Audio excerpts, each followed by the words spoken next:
জানে না, আমার ভাই জানে না, আমার অপরাধের খবর আমার ঘরের কেউ জানে না। যদি আমার মা বাবায় জানতো আমি জিনা করি, আমার মা বাবায় লাথি মেরে তাড়ায় দিত। মা বাবা ভাই বোনেরা যদি জানতো আমি চুরি করি, আমার কেউ ভালো জানতো না। ও আল্লাহ, তুমি জানো, তুমি দেখছো, এরপরেও রাগ করিয়া পানি বন্ধ করো নাই, খানা বন্ধ করো নাই। গুনার কারণে রাগ করিয়া আমার সম্মানের চেয়ার থেকে তুমি ফালাইয়া দাও নাই। গুনার কারণে তুমি রাগ করিয়া বাতাস বন্ধ করো নাই। গুনার কারণে বেজার হইয়া তুমি সূর্যের আলো চাঁদের আলো বন্ধ করো নাই।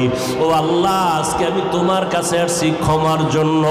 আল্লাহ বলেন, বান্দা তুই একদিন আর 2 দিন না, বছর বছর 70-80 বছর গুনাহ করিয়া বিশাল বড় পাহাড় নিয়ে যদি আমি মাওলার কাছে মাথা নত করিয়া মাছির মাথা বরাবর 1 ফোঁটা চোখের পানি ছেড়ে দিই।